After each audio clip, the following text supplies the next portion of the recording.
alihi wa sahbihi ajma'in. Subhanaka la ilma lana illa ma 'allamtana innaka antal alimul hakim. Rabbi shrah li sadri wa yassir li amri wahlul 'uqdatam min lisani yafqahu qawli. Amma ba'd. Alhamdulillah ala ni'matil Islam, alhamdulillah ala ni'matil iman, wa kafa biha min ni'mah.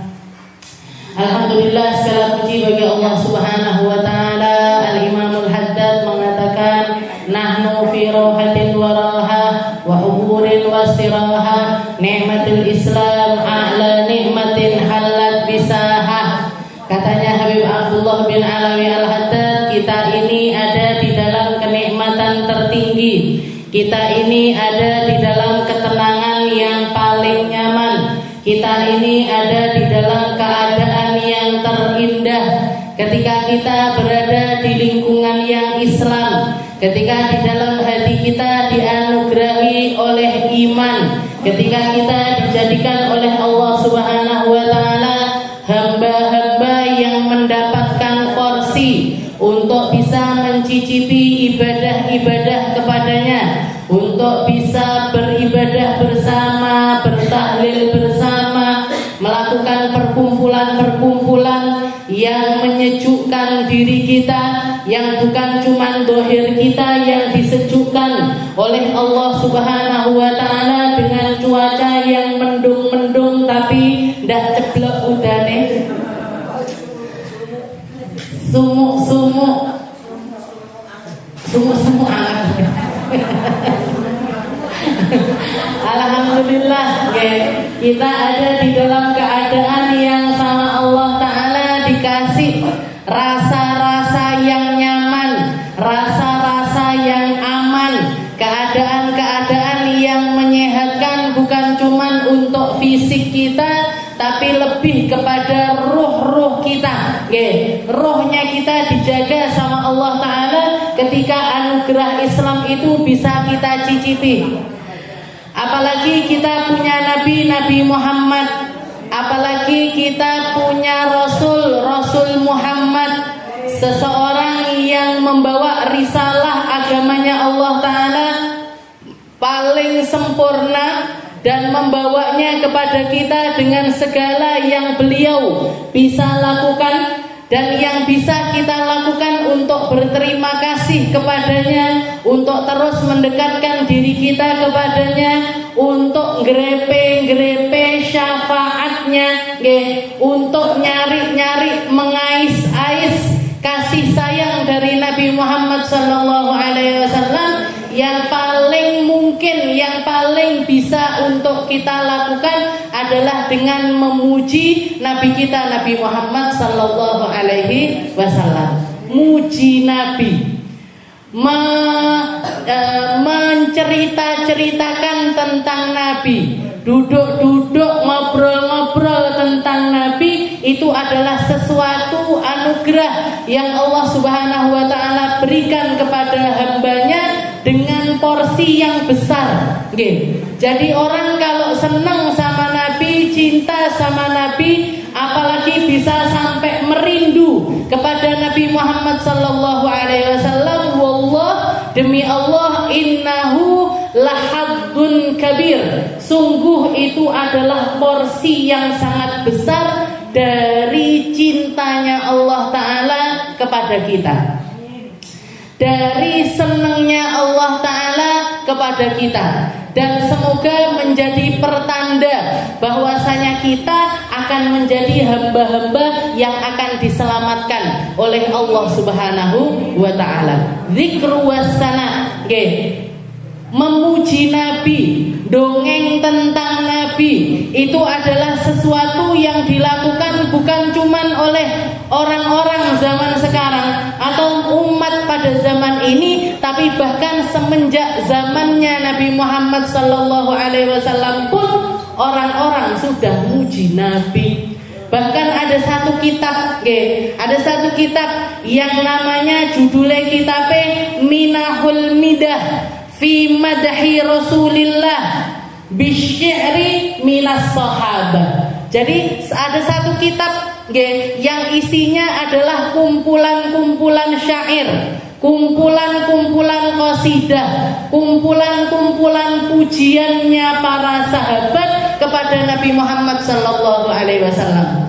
Terhitung ada lebih dari 160 sahabatnya Nabi yang tulisan syair pujiannya kepada Nabi itu tertuliskan, tertuang sampai dikumpulkan oleh seorang ulama di dalam satu kitab. Ada 160 sahabatnya Nabi. Ada yang pujian panjang, ada yang pujian pendek, ada yang muji dari kalangan perempuan, ada yang muji dari kalangan laki-laki, termasuk bibi-bibinya Nabi, paman-pamannya Nabi. Banyak di antara mereka yang memilih untuk memuji kepada Rasulullah Sallallahu Alaihi Wasallam.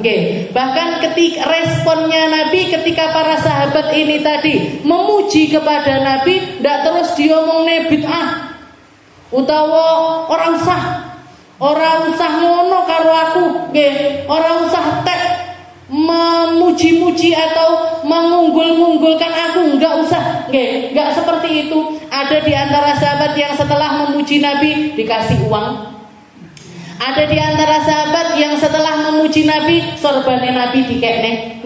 Sayyidina Abbas pamannya Nabi setelah beliau mengucapkan pujian panjang yang menceritakan tentang kisah berpindahnya ruh atau nutfahnya Nabi mulai dari Nabi Adam, ketika Nabi Adam diturunkan sudah dititipkan ruhnya Nabi Muhammad di dalam tulang sulbinya Nabi Adam, pindah ke tempatnya Nabi Allah Nuh, pindah ke tempatnya Nabi Ibrahim, pindah ke tempatnya nabi-nabi setelahnya sampai kepada tulang sulbinya Sayyid Abdullah pindah ke dalam rahimnya Sayyidah Aminah sampai dilahirkan oleh Sayyidah Aminah. Itu dipujikan. Yang muji pertama kali mengatakan cerita tentang hal semacam itu adalah pamannya Nabi Muhammad. Sayyidina Abbas bilang sama Nabi Muhammad, ya Muhammad, wahai Muhammad, biarkan aku memuji dirimu. Biarkan aku memuji dirimu. Apa jawabannya Nabi itu tuh? Ora usah Pak Lekku, jenengan niku Pak Lekku dhewe, ora usah muji-muji aku. Ndak usah tak ngono ndak. Sama Nabi Rasulullah sallallahu alaihi wasallam mengatakan qul ya'an la yafdudallahu famak. Katanya Nabi Muhammad, katakan wahai paman, silahkan puji saya sak karepmu, sak senengmu, karena Nabi Muhammad tahu orang ketika memuji Nabi, ketika berqasidah, ketika mengucapkan salam serta salawat kepada Nabi Muhammad, ada sesuatu yang terjadi di dalam hatinya. Ada sesuatu yang menggetarkan hatinya. Ada kepuasan tersendiri di dalam hati hamba tersebut. Ditungakne sama Nabi Muhammad, ya am la yahdudallahu famak. Semoga Allah Ta'ala akan menjaga lisanmu. Semoga Allah Ta'ala akan menjaga lisanmu. Sampai Sayyidina Abbas ini dikatakan termasuk salah satu sahabat yang punya umur panjang. Beliau seumuran sama Rasulullah Sallallahu Alaihi Wasallam, tapi ditinggal wafat dulu sama Nabi. Pak Lie tapi seumuran, teman sepermainan. Rasulullah kalau punya kakak, Rasulullah nggak punya saudara, putra tunggal. Ketika beliau di rahim ibunya, abahnya sudah tidak ada, lahir umur 4 tahun, ibunya juga nyusul meninggal. Jadi satu-satunya orang paling dekat yang seumuran sama Nabi Muhammad ya Sayyidina Abbas. Setelah sepeninggal Nabi, beliau masih berumur panjang, istilahnya ngalami zaman-zaman para sahabat-sahabat setelahnya. Dikatakan Sayyidina Abbas ini salah seorang sahabatnya Nabi yang keadaan lisannya itu tidak berubah sama sekali.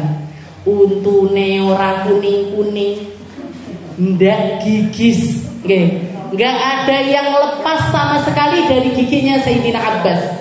Bahkan aroma mulutnya Sayyidina Abbas itu selalu dalam keadaan wangi. Masih yo tangi turu. Walaupun beliau bangun tidur. Apa ini? Kenapa kok seperti itu? Barokah doanya Rasulullah Sallallahu Alaihi Wasallam. Bukan cuman lisan ruhnya, bukan cuman keadaan hatinya saja yang dijaga sama Allah Ta'ala, fisik mulutnya tidak berubah sama sekali. Jajal pian bandingne karo untune pian. Sing umure 50. Enggak usah 50, Kak. Saiki 40 wis protol kabeh. Nggih. Sayyidina Abbas sampai umur 80 90 tahun awet, giginya awet. Kok awet? Nggih. Kok ndak protol? Kuning aja enggak. Kuning aja enggak, lisannya enggak berubah, kefasihannya di dalam membaca Al-Quran enggak berubah. Fasihnya beliau baca ayat-ayat Al-Quran sampai beliau sudah sepuh sekalipun masih tetap dalam keadaan yang bagus. Bahkan aroma mulutnya enggak pernah tercium bau enggak enak. Berkah dari doanya Nabi kita Nabi Muhammad Sallallahu Alaihi Wasallam. Jadi buktinya terlalu banyak. Sahabatnya Nabi muji, pamannya Nabi muji, istrinya Nabi muji. Sayyidah Aisyah ketika ditanya, kalau kita mau muji Nabi, ini pujian tertinggi itu apa wahai Sayyidah Aisyah? Katanya Sayyidah Aisyah, kana khuluquhul Quran. Kalau kamu pengen lihat Al-Quran melaku, yoniku Nabi Muhammad. Kalau kamu mau melihat Al-Quran ada pada diri seseorang, yaitu ada pada diri Nabi kita Nabi Muhammad Sallallahu Alaihi Wasallam. Jadi bojone muji, anaknya muji, sahabatnya muji, tetangganya muji, bahkan musuh-musuhnya pun muji kepada Nabi Muhammad Sallallahu Alaihi Wasallam. Mulai dari kata-kata biasa ataupun dibentukkan syair ataupun dibentukkan puisi ataupun dibentukkan apapun, banyak sekali para sahabat yang melakukan hal tersebut. Cerita-cerita nggih ngoten, nggih, cerita-cerita pun seperti itu. Sayyidina Tamim Ad-Dari, salah satu sahabatnya Nabi yang ketika zamannya Nabi Muhammad masih hidup, beliau itu pernah melakukan perjalanan laut itu sekian lama. Pernah nyampe di satu pulau, di pulau tersebut ketemu sama dabah, ketemu sama makhluk besar tinggi, motone merah, seluruh badannya ini dipenuhi dengan bulu-bulu. Ada di dalam hadis Arba'in Nawawi ceritanya lengkap, ceritanya lengkap. Beliau ketemu sama makhluk tersebut, dibawa ke dalam satu gunung, masuk ke dalam satu gua. Di dalam gua tersebut ada sosok manusia yang luar biasa besar, tapi tangannya dirantai, sikile dirantai. Matanya cuma satu, nanya kepada Sayyidina Tamim Ad-Dari, apakah Nabi yang terakhir sudah diutuskan? Sudah. Apakah sungai yang ada di daerah Furat masih banyak airnya? Masih. Nanya macam-macam. Ceritanya dowo. Ceritanya panjang. Ini perjalanan ini begitu nyampe Madinah diceritakan kepada Nabi Muhammad. Nabi Muhammad setelah itu ketika beliau ada di masjid, disuruh Sayyidina Tamim Ad-Dari ini untuk berdiri untuk menceritakan hal tersebut di hadapan para sahabatnya Nabi Muhammad Sallallahu Alaihi Wasallam. Sepeninggal wafatnya Nabi, setelah Rasulullah wafat di zaman Sayyidina Umar bin Khattab, di zamannya Sayyidina Umar bin Khattab, Tamim Ad-Dari ini minta izin sama Sayyidina Umar, ya Umar, boleh ndak saya itu kalau cerita-cerita tentang Nabi Muhammad di depan para sahabat? Katanya Sayyidina Umar, silahkan, silahkan. Akhirnya beliau seminggu sekian kali, 2 atau 3 kali beliau punya jadwal untuk sekedar cerita-cerita sharing, sama kayak kita istilahnya like zaman sekarang ada yang namanya rekaman, ada yang namanya video, ada yang namanya cuplikan-cuplikan acara-acara. Awake dhewe lek kangen-kangen tahu dolan ning gone pantai misalkan, atau pernah ziarah Wali Songo, Wali Limo, lek melek mereview melek ngeleng-ngeleng neh kan dibukai. Ya iki sing bojo-bojone wis ndak enek dideloki bojone foto-fotone bojone. Kenangan-kenangan indah dulu nggih toh. Biyen pas manten aku macah iki, ada ngene, dekore ngene. Kenapa kok nginget-nginget? Karena itu adalah memori yang indah. Di zamannya Nabi ndak enek foto, ndak enek video, ndak enek rekaman suara. Terus gimana caranya para sahabat ini untuk menenangkan jiwanya, ngobati kangen ngene sama Rasulullah sallallahu alaihi wasallam ini gimana?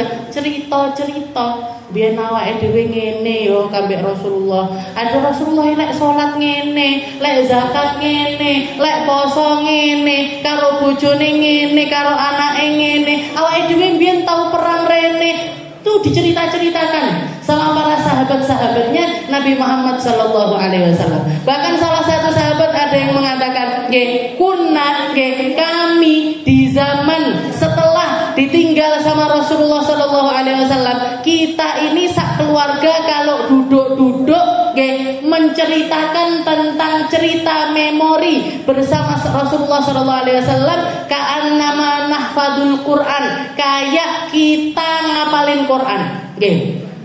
Budal cerita tentang perjalanan ke Badar misalkan. Oh sing budal wong sakmene, dengan yang naik kuda sekian orang, yang jalan kaki sekian orang, yang naik unta sekian orang, sahabat ini nyumbang ini, sahabat ini nyumbang ini. Itu detail, diceritakan. Ini sahabat laki-laki nyeritakan ke istri sama anak-anaknya. Anak-anaknya setelah dewasa berkeluarga nyerita ning gone anak-anak eneh cerita.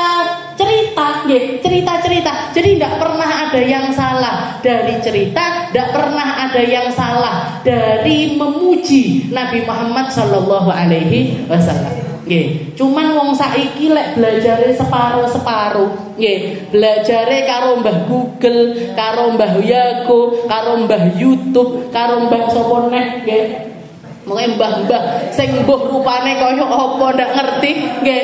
Kadang-kadang itu mereka pakai dalil satu hadis, pakai dalil dua hadis nggih. Cuman pakai potongan-potongan hadis seperti itu bisa menuduh orang-orang yang melakukan hal-hal semacam ini sebagai hulu kuwi nggih. Oh itu berlebih-lebihan itu. Oh itu keterlaluan itu. Kalau gampangnya wong Indonesia lebay. Lebay wong-wong iki maca maulid dadak ngadeg. Lebay orang-orang itu dadak ngeser-ngeseri minyak wangi. Awake dhewe iki kulite ndak wangi. Nggih. Kita ini kulitnya ndak asli wangi, ora dikai minyak wangi yo mambu. Nggih. Ndak mandi ya bau, kita kecut. Ndak sikatan yo ndak enak ababe. Itu kita. Kenapa kok kita ngoles-ngolesan minyak wangi atau kalau enggak para ulama-ulama kita biasanya buhur, dikelilingkan, nggih, sekedar di asap-asapkan di baju-baju mereka. Ngapain itu? Nggih, ngapain kok seperti itu? Untuk nginget-nginget Nabi Muhammad ini wangi luar biasa. Nabi Muhammad ini wangi dari asalnya, tapi sepangga seneng pakai wangi-wangian, nggih.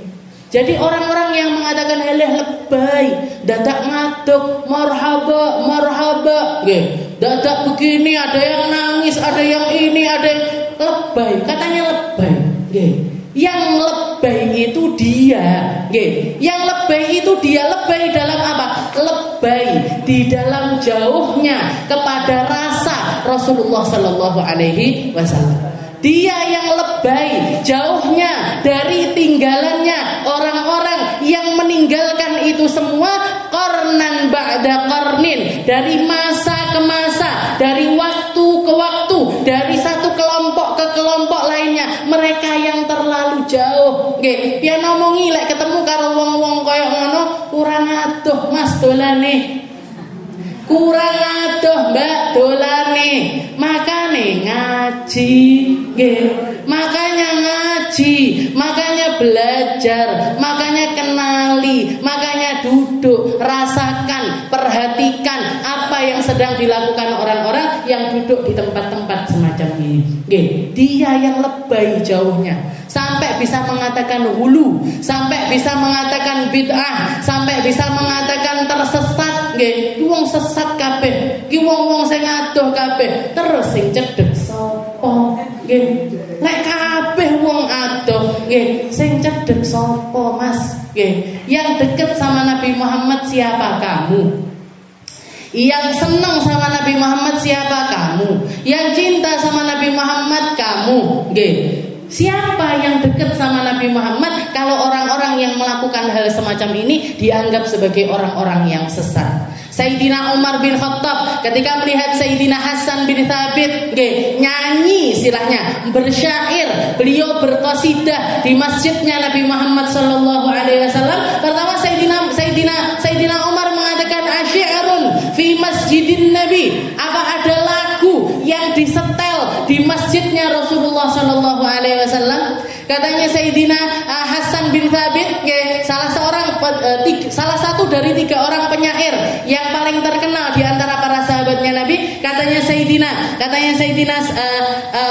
Hasan bin Thabit, beliau mengatakan, apa kamu tidak dengar ketika Rasulullah sallallahu alaihi wasallam mengatakan Allahumma ayyidhu biruhil qudus ma nafaha an Rasulillah. Ya Allah, ketika Rasulullah dengar syair-syair yang dilantunkan oleh Sayyidina Hasan bin Thabit, Rasulullah pernah mengatakan, ya Allah, kasih pertolongan kepada Hasan bin Thabit biruhil kudus, dengan ruh kudusmu, dengan ruh murnimu, dengan ruh kemuliaanmu kepada Hasan bin Thabit selama dia memuji kepada nabinya, selama dia memuji kepada Rasulullah sallallahu alaihi wasallam. Katanya Sayyidina Umar, "Na'am, ya, saya dengar tentang hadis tersebut." Maka semenjak saat itu dikatakan Sayyidina Umar dewe sing nggawa kursi khusus ditaruh di dekat mimbar, tempat duduk disediakan sebagai tempat duduknya Sayyidina Hasan bin Thabit untuk memuji kepada Rasulullah sallallahu alaihi wasallam. Ini para sahabat, ini para ulama, belum saat Imam Syafi'i. Makanya kalau kita ngomongin tentang syair pujian sama Nabi Muhammad, niki kan mboten wonten teh. Setiap zaman enek anyar, ada lagi baru, ada keluarannya Habib Syekh, ada keluarannya ulama ini, ada keluarannya ulama ini. Guru saya saja Habib Umar bin Hafid kalau sudah masuk Ramadan mesti gaya sholawat, bikin ngarang sholawat khusus untuk bulan ini. Bulan setiap tahun itu beliau lakukan. Jadi setiap tahun akan selalu dijaga sama Allah Ta'ala ulama-ulama yang memuji. Kenapa? Karena tandanya satu kaum ini masih aman ketika mereka masih mendendang-dendangkan tentang pujian kepada Rasulullah Sallallahu Alaihi Wasallam. Berarti aman hatine, ruhnya aman karena ada cinta kepada Rasulullah Sallallahu Alaihi Wasallam. Ini kalau kita ngomongin pujiannya manusia. Ini kalau kita ngomongin pujiannya makhluk. Ini kalau kita ngomongin pujian-pujian dari para ulama-ulama ataupun orang-orang mulia. Tapi itu semuanya menjadi tidak berarti lagi ketika kita tahu bahwa bahkan Allah Subhanahu wa Ta'ala pun memuji Nabi Muhammad dengan pujian yang luar biasa tinggi. Dek enek artine pujiane menungso. Kenapa? Karena Allah Ta'ala sudah muji Nabi Muhammad. Alam nashrah laka sadrak wa rafa'na laka dzikrak. Tak lapangkan hatimu wahai Muhammad, tak tinggikan namamu wahai Muhammad. Allah yang tinggikan namanya Nabi. Tidak perlu kita tinggikan, beliau sudah tinggi. Tidak perlu kita muji, beliau sudah terpuji. Tidak perlu kita hormat, beliau sudah terhormat. Sing ketarik dadi melok dhuwur, dadi melok mulya, dadi melok terhormat ketika kita ngikut di dalam golongan orang-orang yang ngangkat namanya Nabi Muhammad sallallahu alaihi wasallam. Bahkan tentang hal yang dianggap remeh sama manusia dijadikan sama Allah Ta'ala, dimasukkan di dalam Al-Quran. Katanya Allah Ta'ala mengatakan, ya Muhammad, laqad sami Allah. Jadi Allah Subhanahu wa Ta'ala mengatakan, qad nara taqalluba wajhika fis sama falanuwalliyannaka qiblatan tardaha. Muhammad, saya sudah melihat longok-longokan wajahmu ke atas langit. Kowe dangak-dangak ngene to. Kamu ngintip-ngintip gini kan. Kamu minta-minta terus kan. Ini kan sesuatu yang kecil. Kaya ibu-ibu, kaya ibu-ibu cerita karo kanca-kancane, anakku saiki wis iso murep, anakku saiki wis iso titah-titah, putuku saiki wis iso ngomong jareke wong-wong, anakku ya ngono ya. putuku yo ngono, nggih. Katanya orang-orang bodoh, nggih. Ini bukan sesuatu yang istimewa. Ini bukan sesuatu yang luar biasa, tapi kenapa kok ibu-ibu itu menceritakan seperti itu? Saking tresnone karo anake. Nggih. Sik iso ngomong mama wis seneng banget. Sik iso titah-titah siji loro seneng banget ibuke. Nggih. Iso muni apa, iso muni mama. Jereke tanggane. Putuku yo ngono. Anakku yo ngono. Nggih. Anake kabeh wong yo ngono. Nggih.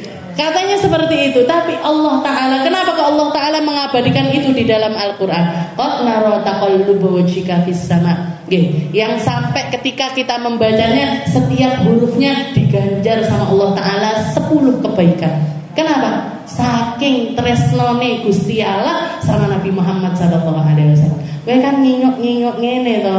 Kamu kan ngelongok gini kan Muhammad. Qad nara taqalluba wajhika fis sama' falan walliyannaka qiblatan tardoha. Silahkan palingkan wajahmu. Yang pertamanya kiblatnya lek salat ngadep ke Baitul Maqdis, pindah ke tempat yang kamu ridhoi, ke tempat yang kamu sukai. Nggih, ini kayak anak kecil nggih yang minta sama ibunya, "Mah, njaluk boneka." Tak tukokne. "Mah, minta mainan sepeda-sepedaan." Tak tukokne. "Melek mam Indomie." Tak gaene. Nggih, ndok ceplok, tak gaene. Allah Ta'ala ngomong, "Falan walliyannaka qiblatan tardoha." Kamu pengen kiblatnya pindah ke Masjidil Haram kan? Kamu pengen kiblatnya pindah ke Mekah Al-Mukarramah kan? Silahkan lakukan sekarang. Jadi ndak enek artine kabeh pujiannya manusia, pujiannya ulama, pujiannya para sahabat, pujiannya semua manusia manapun, karena bahkan Allah Ta'ala Al-Quran 30 juz endi sing ndak lewat Nabi Muhammad. Mana yang nggak dikatakan oleh Allah Ta'ala pertama terkhusus untuk Nabi Muhammad. Katakan wahai Muhammad, katakan wahai Muhammad, katakan wahai Muhammad.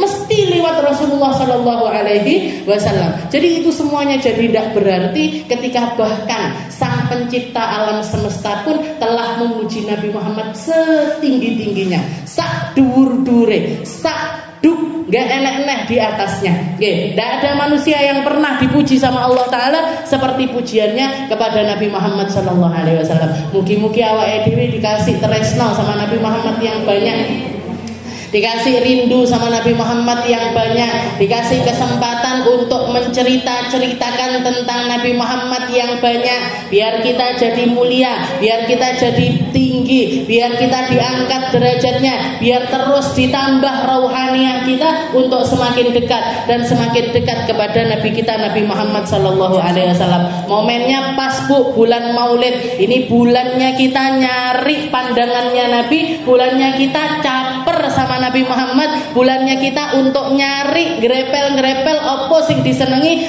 sama Rasulullah Sallallahu Alaihi Wasallam. Dan semoga anak cucu kita dijaga akidahnya, orang-orang sekitar kita tambah difahamkan tentang nabinya, orang-orang sekitar kita tambah dikasih sama Allah Ta'ala tempat-tempat yang di situ bisa dijadikan wasilah untuk nyari ridhonya Allah Subhanahu wa Ta'ala. Dan semoga rumah ini semakin diberkahi, rumah ini semakin disinari, rumah ini semakin dikasih cahaya sama Allah Ta'ala, sebagaimana penghuninya adalah Ustadzah Nur, yang artinya cahaya. Muga-muga kabeh ini bisa jadi punjerane cahaya yang akan membercahayai kita semuanya, yang akan nambah padange kampung dalem, tambah atuh neh, tambah atuh neh, tambah atuh neh, dan dijadikan sama Allah Ta'ala termasuk salah satu tempat yang terang yang kelihatan dari atas langit sana, yang diberkahi dengan ibadah, yang diberkahi dengan Al-Quran, yang diberkahi dengan salawat, yang diberkahi dengan perkara-perkara yang indah. Ala hadhihi niyyah wa ala niyatin salihah wa ila hadratin Nabi Muhammad sallallahu alaihi wasallam bisirril Fatihah.